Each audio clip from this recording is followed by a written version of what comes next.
Good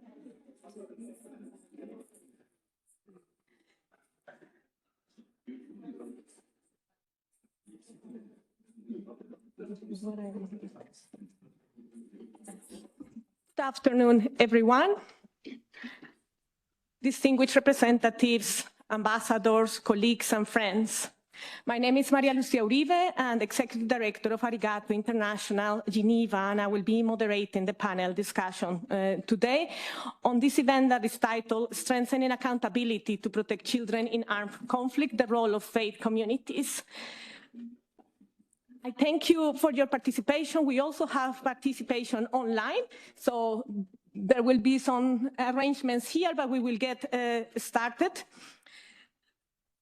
First of all, I would like to thank the co-sponsors of this side event, the Permanent Mission of South Sudan, Ambassador, thank you very much, the Adyan Foundation, UNHCR, thank you very much, and OHCHR, thank you, Michael, and the Latter Day of Saints of the Latter Day, the Church of Jesus Christ of Latter-day Saints. Unfortunately, they couldn't join us in this moment, but they will be joining us later. We meet at a time when the situation of children affected by war has reached deeply alarming levels.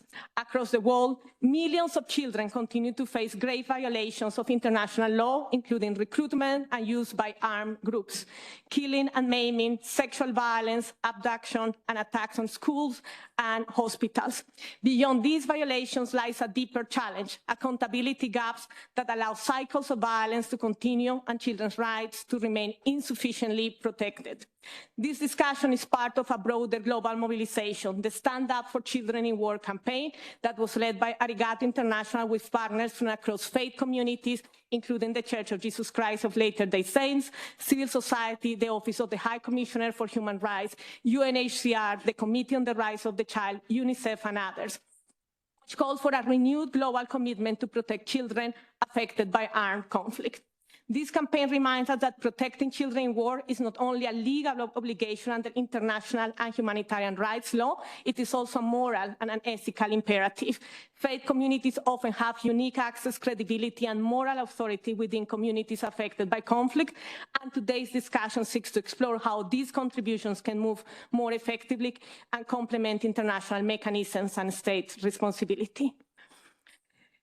Without further ado, I would like to introduce the panelists. We're honored to be joined today by an outstanding panel representing governments, international organizations, faith actors, civil society, and children themselves. I would like to note that we regret that some of our speakers from Lebanon, Reverend Maktabi and Malak, were unable to join us today in person due to the ongoing escalation of conflict in the Middle East. We are glad that they are with us online, and our thoughts are with them and with all communities affected by violence. Their inability to travel is also a reminder of why conversations like this about protecting children and strengthening accountability are so urgently needed.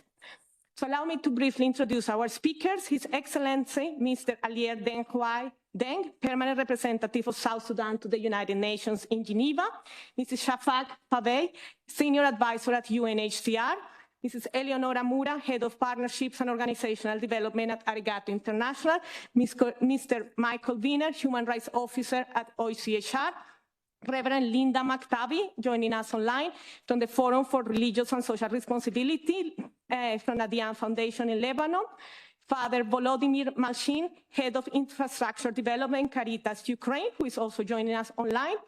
And we are particularly honored to hear the perspective of Malak, child representative from the Global Network Religions for Children in Lebanon.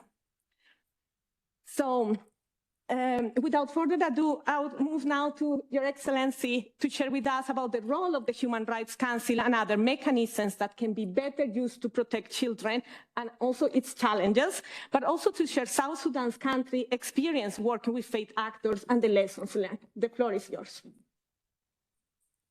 Thank you very much for giving me the floor, Ms. Moderator.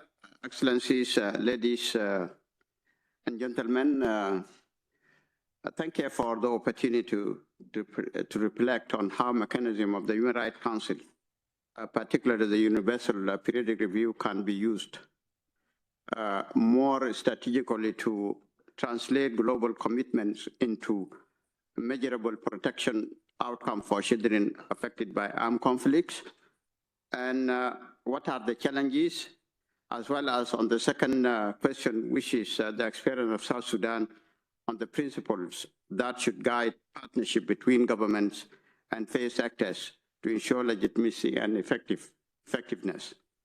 To begin with, the protection of children in armed conflict is not merely a legal obligation under international law.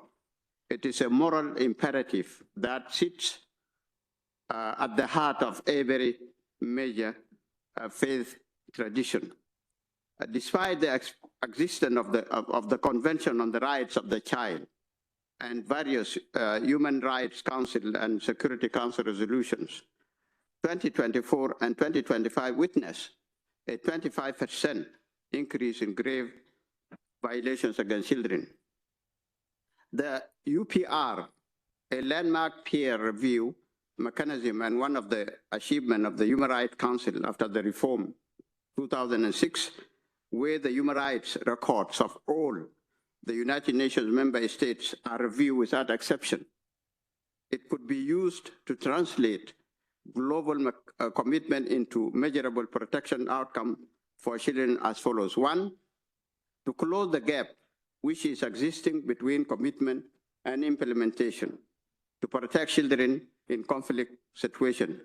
As one of the greatest challenges is not the absence of commitments, but the gap between commitments and implementation.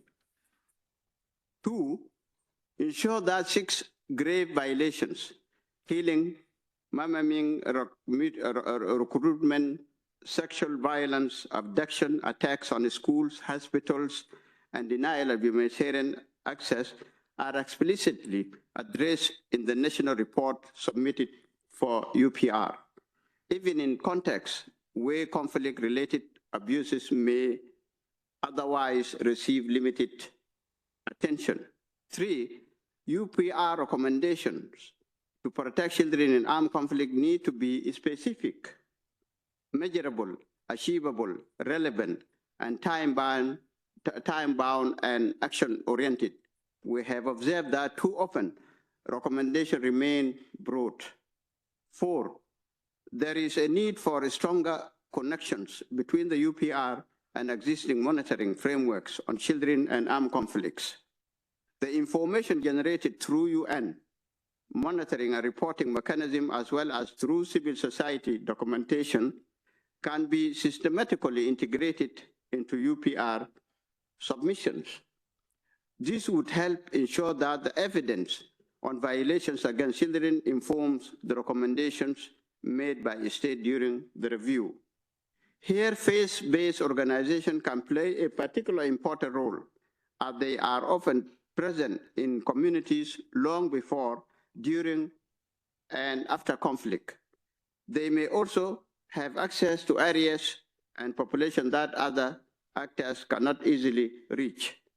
This proximity always allows them to document patterns of violations, support survivors, and contribute credibly information to national and international reporting processes, including UPR.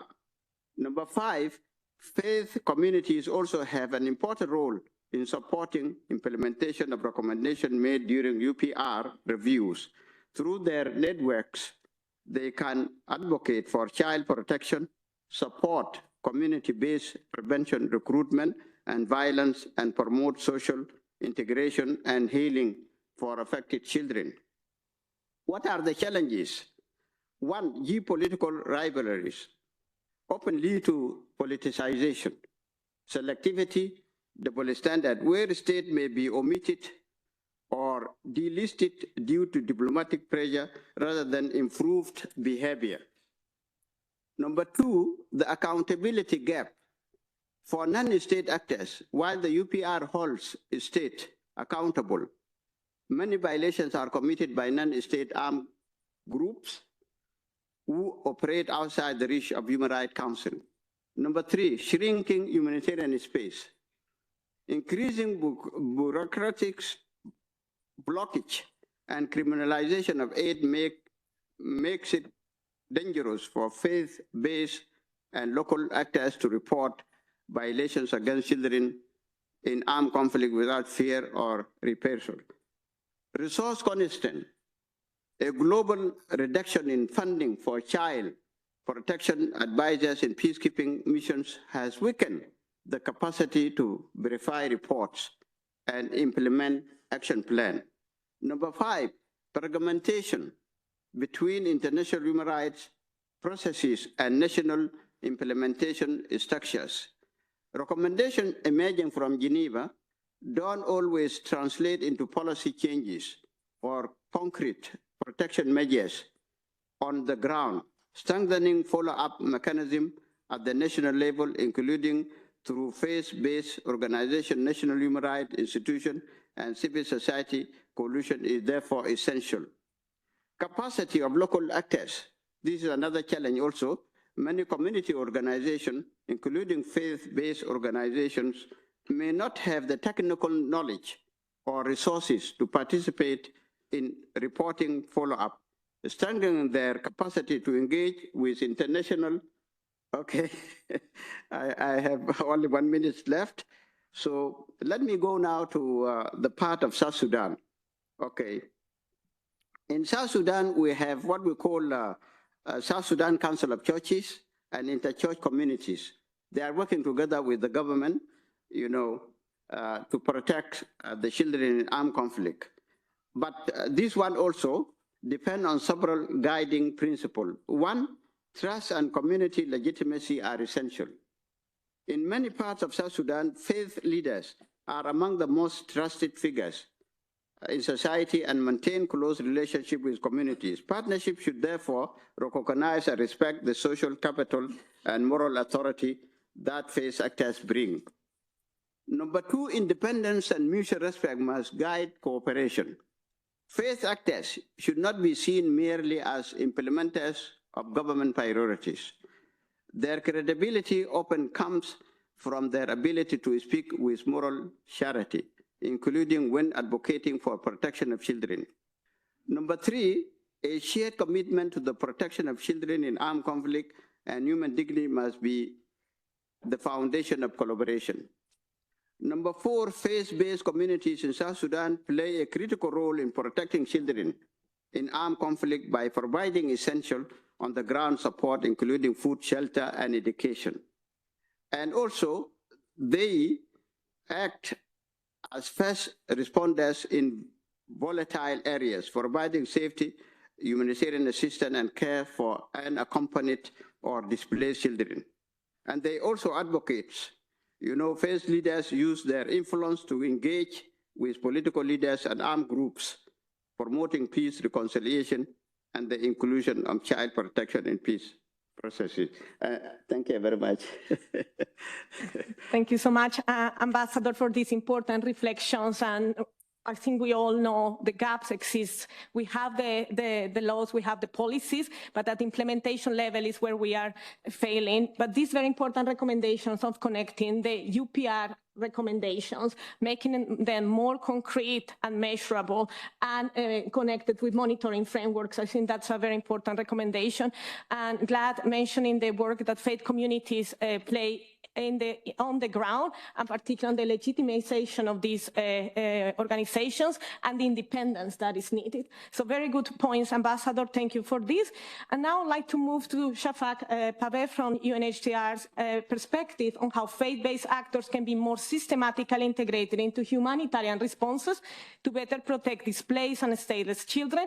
And if you can highlight also some examples of collaboration with faith leaders.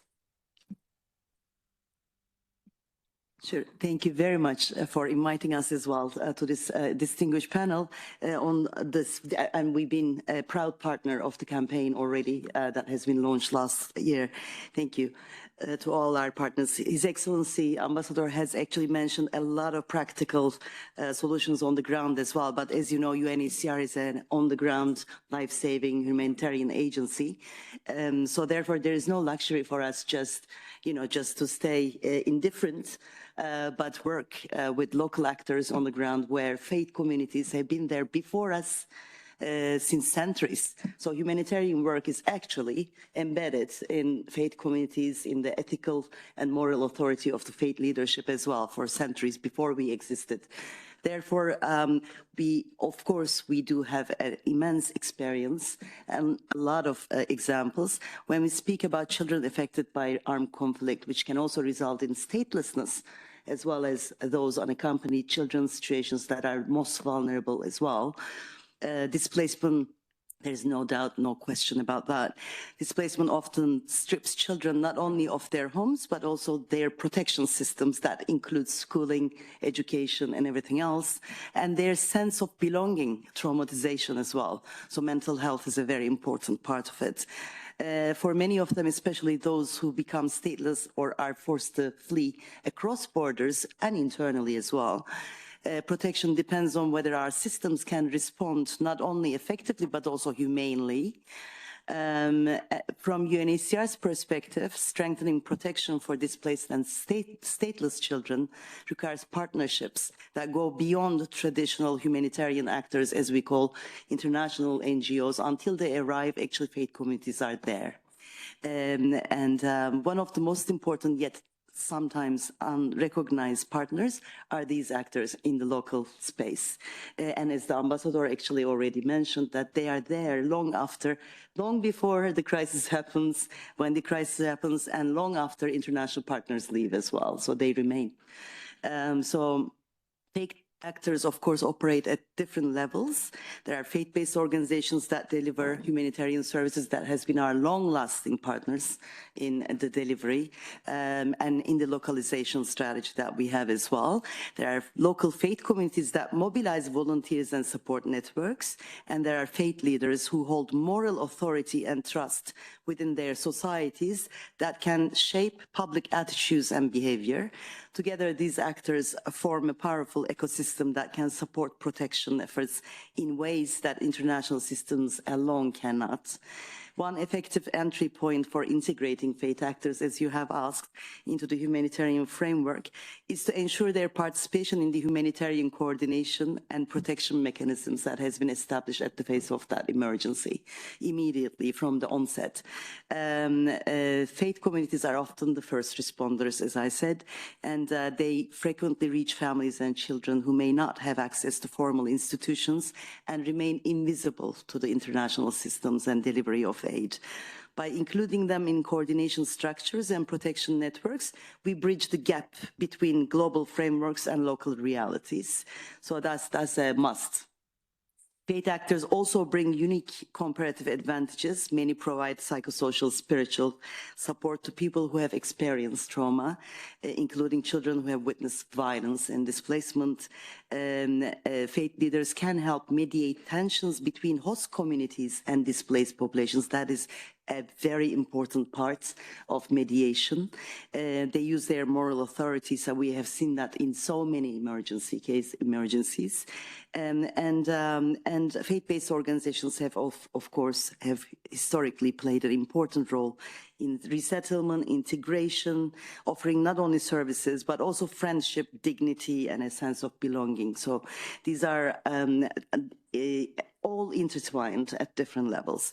And of course, partnerships must always be anchored in humanitarian principles. UNHCR works with faith partners on the basis of impartiality, non-discrimination, respect for the rights and beliefs of all individuals, including children.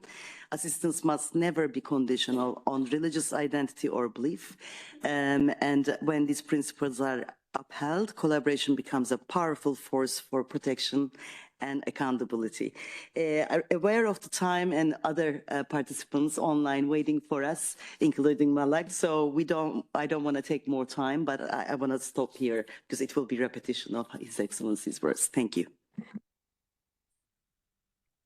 Thank you so much, Shafak, and highlighting the role of faith communities and the importance on the ground.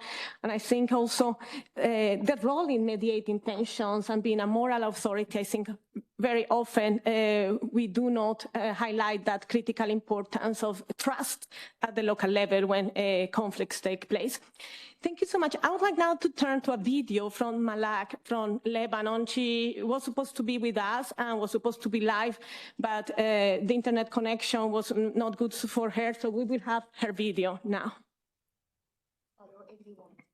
Adults and leaders must understand that children every day in Lebanon remind us of reality.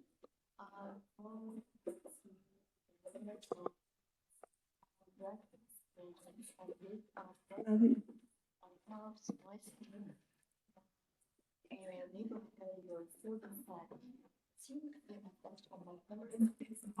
sometimes distraction where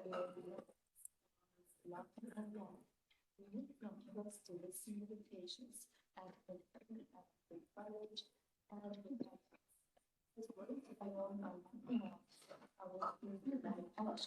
our safety and our lives to matter. Remember us, the children in the shadow of the world, whom your sons no child should leave. The child should ever witness yet still living in a world where they can learn, play, and grow up without fear. Every discussion we make reaches into our lives, and protecting us isn't a charity, it's a justice and the foundation of the future. Listen to our voices, act for us, and give us a chance to learn, to live, and to heal. Because in the eyes of a child, every act of protection is an act of love, and love is the only force that can begin to mend our broken world. Thank you for listening. And thank you so much, Malak, for being a voice for the many children that are affected by war today. I'm going to move now to Eleonora. Eleonora, based on the research conducted for the upcoming policy brief that follows up the Stand Up for Children War campaign, could you highlight key gaps in accountability where faith communities can play an important role, and why are they critical actors in protecting children in conflict contexts? Yes, thank you, Maria Lucia. So I think, we have heard several examples, but as part of the research for the policy brief, we've actually started to go to local faith leaders in locations such as Pakistan, Colombia, DRC, Syria, Lebanon, Iraq, the Horn of Africa, and Ukraine. And we have started to look at very concrete examples. The key findings, first of all, very much in line also with what Shafak's saying, is that very much these actors don't feature into the accountability discussions, but they have a sustained presence, they have trust, they have access. And they play a role in three key areas. Prevention, of course, they are there before the conflict, stopping the ongoing violations, and peace building and reconciliation. In terms of preventions, we have heard already, they play a role in raising awareness, especially about child rights, but also challenging some of the harmful practices that during conflict are more recurring, such as child marriage, for example, and mobilizing communities for child protection. So very much shaping community norms. They do this how? Through sermons, through community dialogues, family visits, but also sometimes through early warning. We saw examples in Uganda where prevention could actually enable to prevent the planned attacks on schools and the abductions of children. And we have very good documented examples from Rwanda where Muslim leaders opposed polarizations through Quranic messages, and this really prevented the participation in the violence.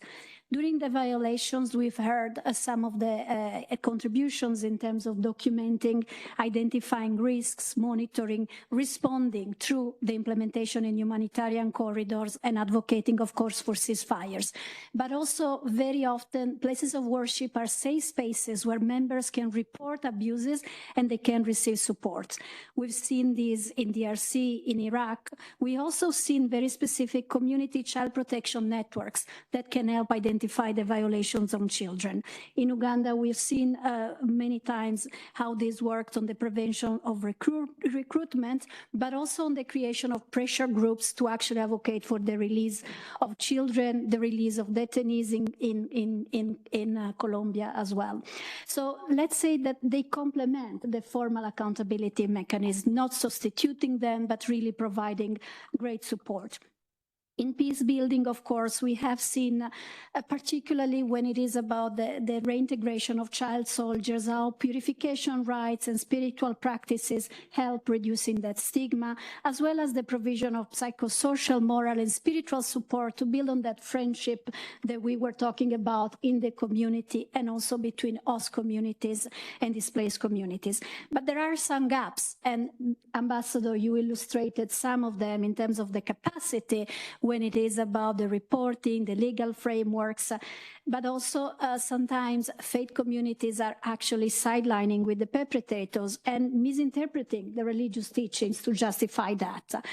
And in some very remote settings, there is also some lacking due to the limited resources and the lack of institutional support.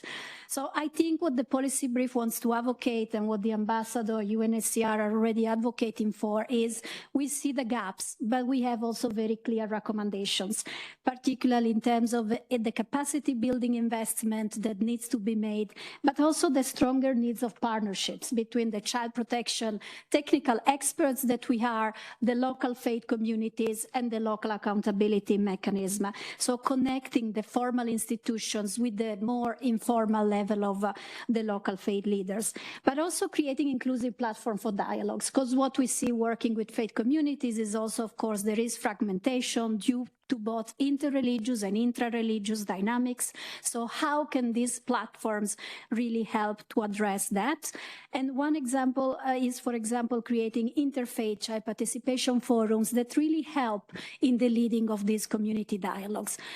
Last but not least, we have heard that from Malak, including children is not being part of a charity, but has to be very much integrated into peace-building efforts. Faith actors can enable the creation of space that are age-appropriate, but also they can have narratives that are child-centered and that are contributing to prevention and the atrocities as well as peace building. So these are the messages. Yes, the obstacles are there, but working together, we can overcome them. I think they're very concrete, and the pathways through the interviews we have conducted with local faith communities indicate that we can do this together. I think it's no longer optional, but is essential. And so I hope we're here to really rally and continue working on the stand-up campaign with this. Thank you. Thank you so much, Eleonora. And I think it resonates, I think, very often when we think of the role of religion, we think on negative basis. And I think it is not to recognize that very often we see that happening on the ground, but I think we also need to acknowledge and to give visibility to the positive role that religious communities play and integrate them in the responses to ensure that the role is positive as it should be. So thank you, Eleonora, for this. And now I'd like to invite Michael.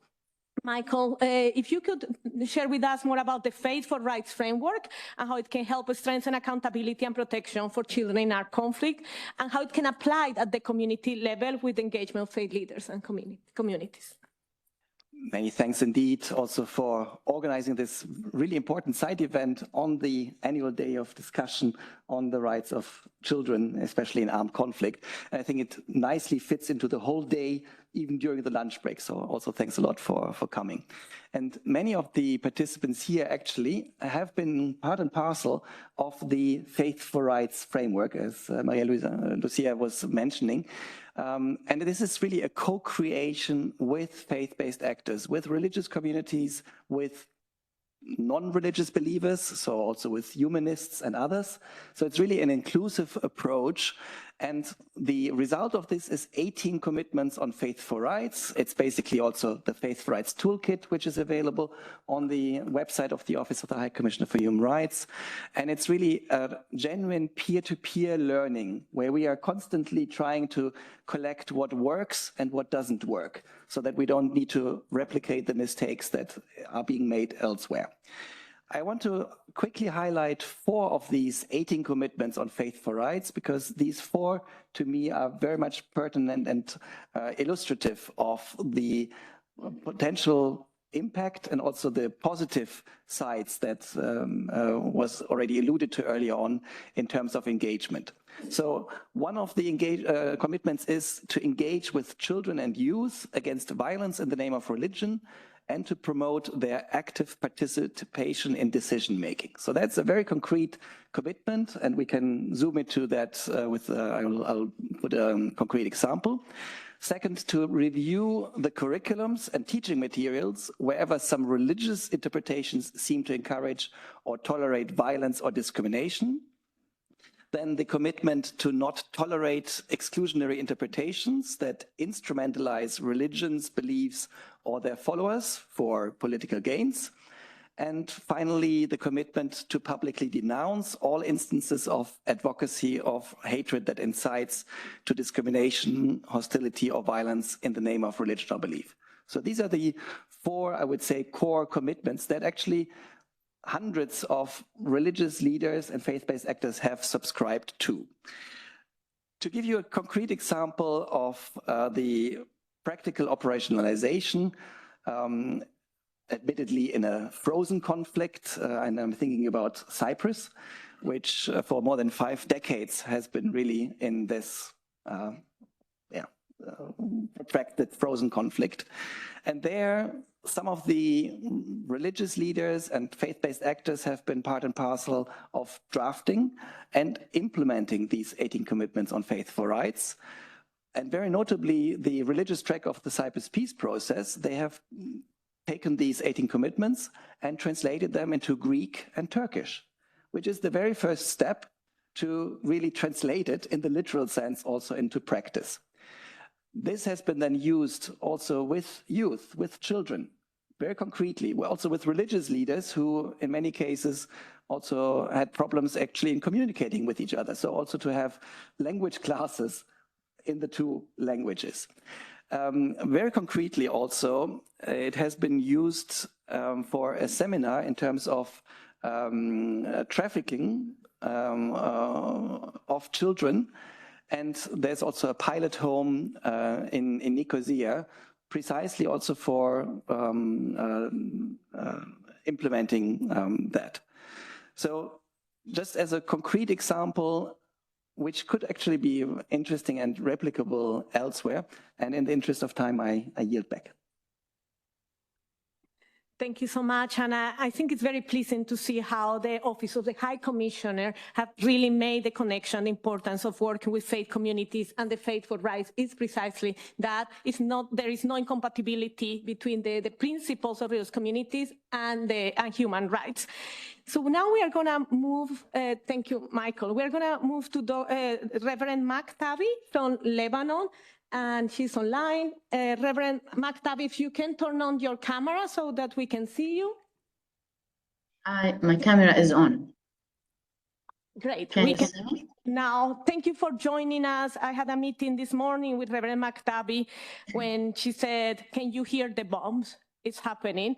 And I know you are in the middle of conflict. You are serving the communities. It's a very tough time for you. Please share your perspectives coming from Lebanon, Reverend Maktabi. Yeah, good afternoon, everybody.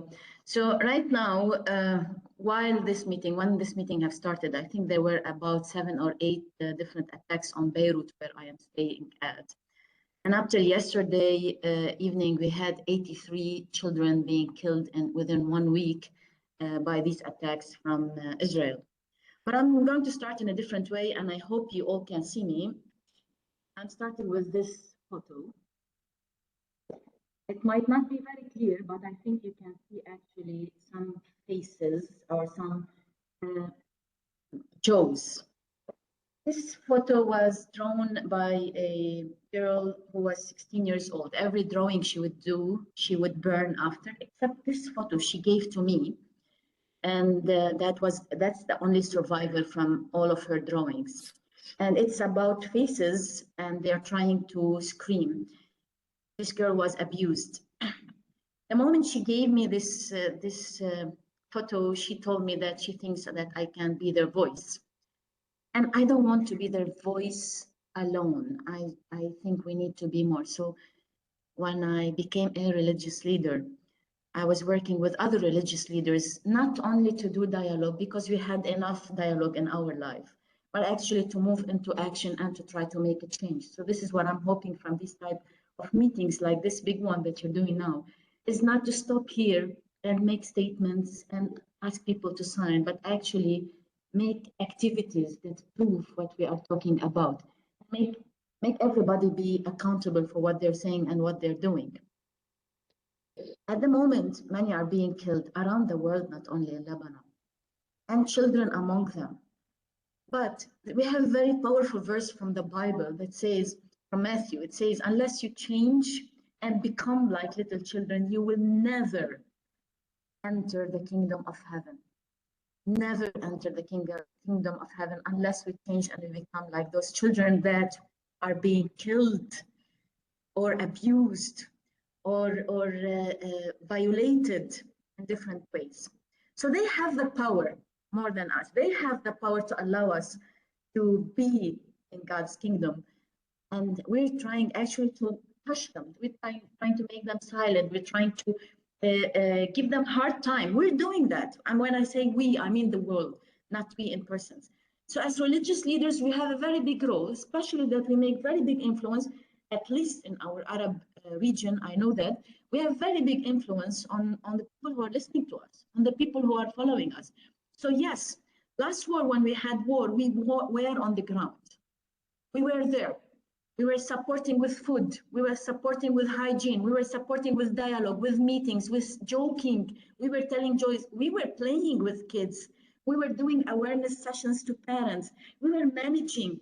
When I say we, it's Muslims and Christians together, and we've never asked if I should send a Christian person to this Christian school that is now a shelter, or I should send a Muslim one because most of those are Muslims, or from which sect in Islam or in Christianity.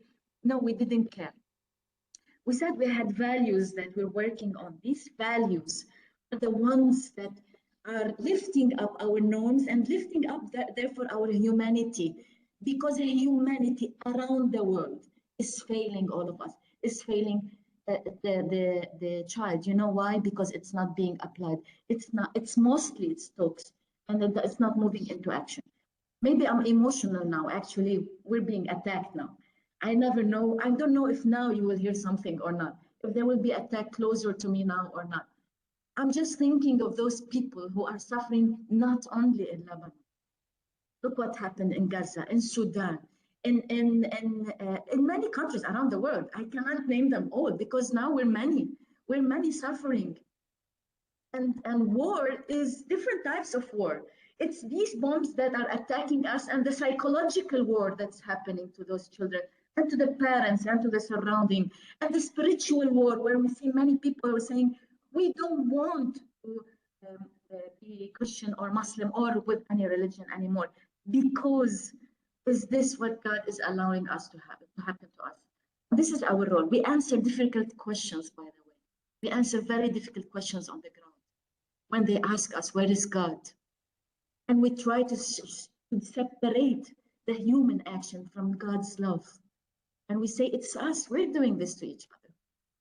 So up till now, when we're trying to be on the ground, especially at Adyan now, at this NGO that's actually asking all the religious leaders to be on the ground, not only to talk, we are suffering like them because we have emotions, but we have to hide them to show that we can help them, but we also need help because we are not like superheroes. And we need everybody's hand. We lost many partners around the world. You know that from Adyan. We lost many partners around the world because their values were excluding some people, excluding some children, excluding some nations, and that's not correct. It's for all. When it's values for all, because God is one, because values are human values, and we are not separated from each other. So when I'm talking about what we do on the ground, we live values, we promote, we shine values, and we just share it with love with each other. And I hope that I answered the questions that you're asking me too. And I don't want to take longer. I'm not going to repeat what others have said. I have them on my papers around me, but no, I'm just going to talk about what we're living now. We're living lack of implied values. We need to apply it. We need to live it, and we need to spread it. And I'm hoping that this conference and others would allow this to happen and spread around the world. Thank you so much. Thank you so much, Reverend McDavi, for your words and for lifting up the ethical imperative that we need at this time when so many children are being impacted by war. We're now moving to Father Malshin from Charities, Ukraine. Father Volodymyr, if you can turn on your camera to join us and your microphone. Share with us about the role of Charities and faith communities in Ukraine in protecting children affected by war. Can you hear us, Father Volodymyr? Yes, yes. So thank you for inviting me to participate in this important event. And it's really my honor to share a few words about the general context first, what's going on in Ukraine. As all of you know, today in Ukraine, childhood is unfolding under the shadow of war. For millions of children, daily life is no longer defined by classrooms and playgrounds, but by air raid sirens, by displacement, by prolonged uncertainty. Since the full-scale Russian invasion in February 2022, the United Nations has verified that nearly 2,800 Ukrainian children have been killed or injured. In 2025 alone, more than 700 children were among civilian casualties. Of course, I'm aware that it may sound like a race who got more casualties or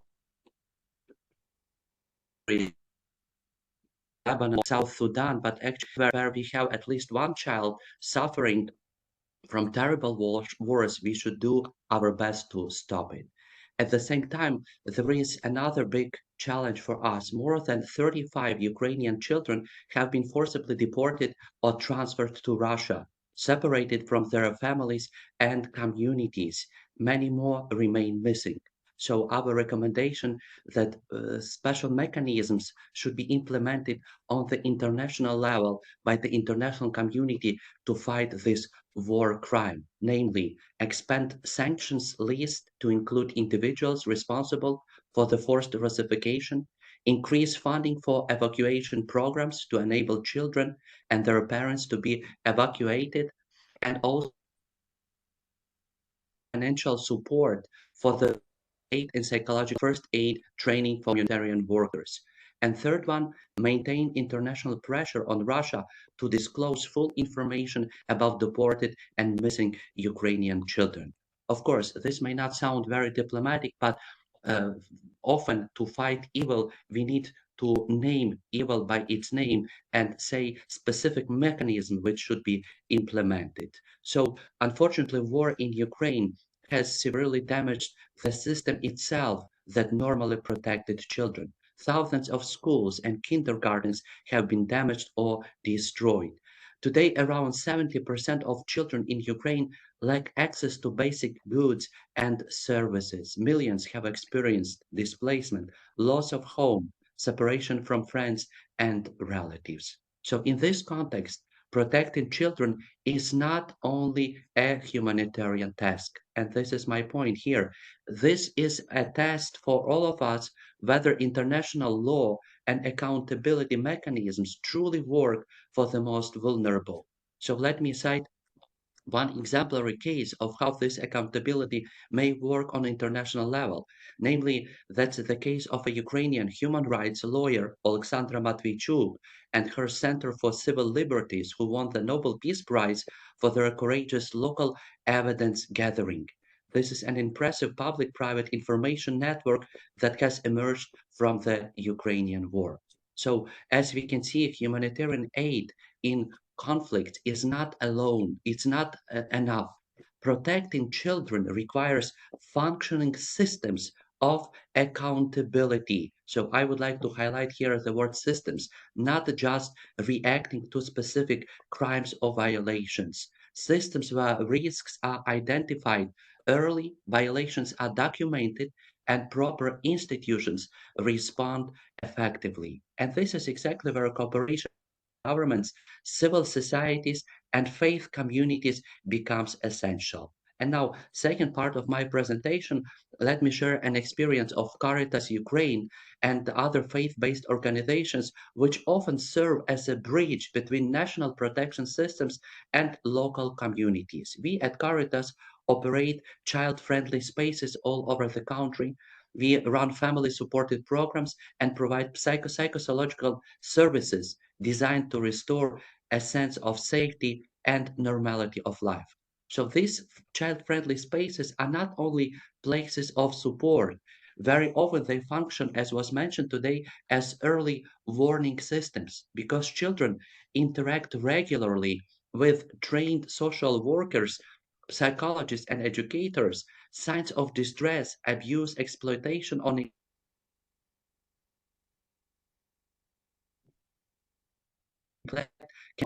so rectified, then it's easier to deal with them. And let me conclude my presentation. Local parishes and community networks are often trusted spaces where families feel safe to speak about risks affecting their children. Because trust already exists, these communities can detect concerns early and connect them with people who can help them. So protecting children in armed conflicts requires therefore more than emergency assistance. It requires building sustainable systems of protection, responsibility, and solidarity for every child. Thank you for your attention. Thank you so much, Father Volodymyr, for the experience in Ukraine and all the work that Caritas and you are doing in there. So we have very little time, so I'm going to open for a few questions. I'm going to take 3 questions from the floor. If you can introduce yourselves and ask your very concrete question, and then we have the panelists responding in 30 seconds each. Thank you so much. My name is Mohammed Sarkar. I'm the Director of Solidarity Advocacy Group. I've been working on hate speech and preventing hate speech with your friends here, Michael Weiner and Faithful Right. It is very dangerous when war becomes a religious war. We've seen in Ukraine or in South Sudan or in Lebanon or in Palestine, and the children are paying for this. One thing also I've noticed is when we address the issue, we exclude each other. For example, for the last few days, I've noticed only people presenting the issue of Christians and excluding the Muslims or the Jews. I think we have to reverse this, is we have to find a way where the Muslim stand up in solidarity with the Christian and vice versa, and the Christians speak on behalf of the Muslim, crimes against Muslims or what have you. This is one of, I don't know, I have a comment, it's not a question, so just for taking into consideration in our campaign. Thank you so much. Thank you so much. Any other question or comment?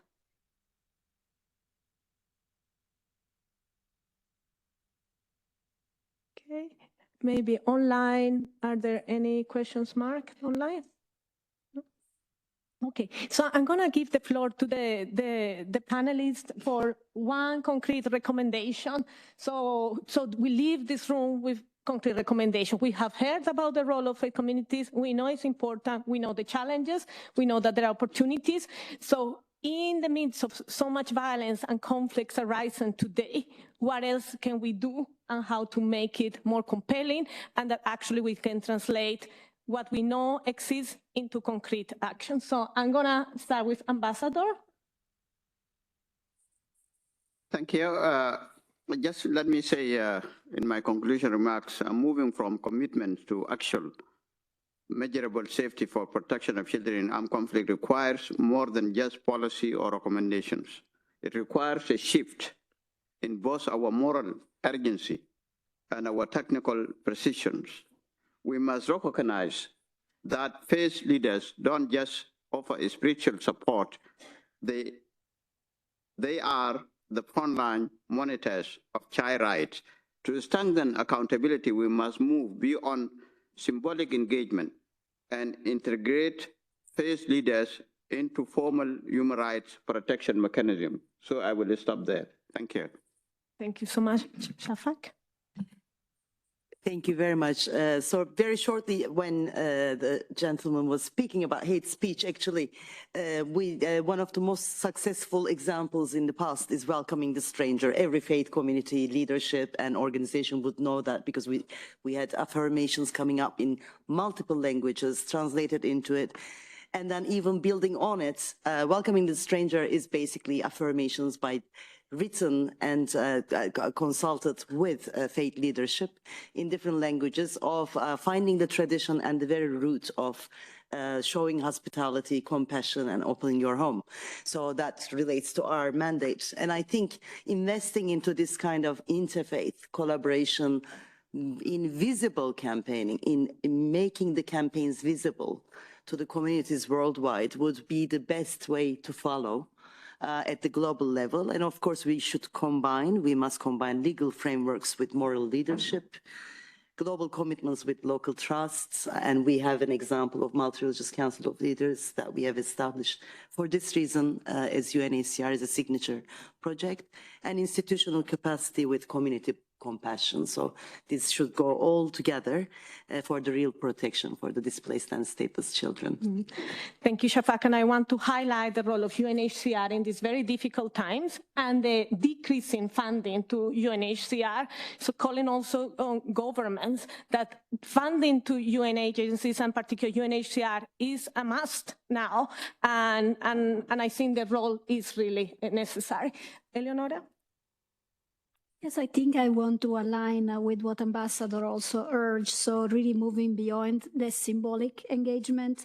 And we heard it from Father Volodymyr's, what matters is systems. Every actor can play a role, but when we are interconnected into a system and what faith leaders can speak about child rights, families also take these sometimes with more really deep commitment, and they also can go beyond the risks that there are sometimes, so they can go into safe spaces and denounce the violations that are happening. So I think it's very important that we go beyond this symbolism and that we work in an integrated approach. Thank you. Thank you, Michael. Many thanks, and I wanted to pick up two very powerful comments. First by Reverend Linda Maktabi, that we really need to make action prove what we are talking about. And also what Mohamed Sakal just mentioned, really to act in solidarity and to stand up with each other rather than get divided and exclude each other. I think these are two fundamentally important points, which actually nicely tie to the campaign that Eleonora was just mentioning, Stand Up for Children in War. Very concrete with very actionable follow-up points. And that leads also to two very much related initiatives going from words also to action. One being a white paper that was launched actually last week, on multi-faith and multi-stakeholder engagement in times of war and polarization. Many of the people here have been also involved in that, again, with very concrete, actionable ideas. And finally, the High Commissioner for Human Rights, Volker Türk, announced earlier this month the Global Alliance for Human Rights, which again is very much the same idea, going beyond that, but I think faith-based actors have a key role in that context. Thanks. Thank you, Michael. Reverend Maktabi? Or we go for Reverend Volodymyr, you are already there, please go ahead. So just to add one sentence, we shouldn't forget that we should keep the follow-up with everybody who's working. So we do projects, or we do campaigns, or we do awareness, but then we make a cut. We should continue with the follow-up, because there will be many ups and downs, and we need to be with each other and next to each other to support each other. I will end with one sentence that Albert Camus said: "Don't walk in front of me, I may not follow. Don't walk behind me, I may not lead. Walk beside me and be my friend." And I hope that we can all walk beside each other so that we're making a difference, because it's time to make a difference. Thank you. Thank you so much, Reverend Maktabi. Reverend Volodymyr?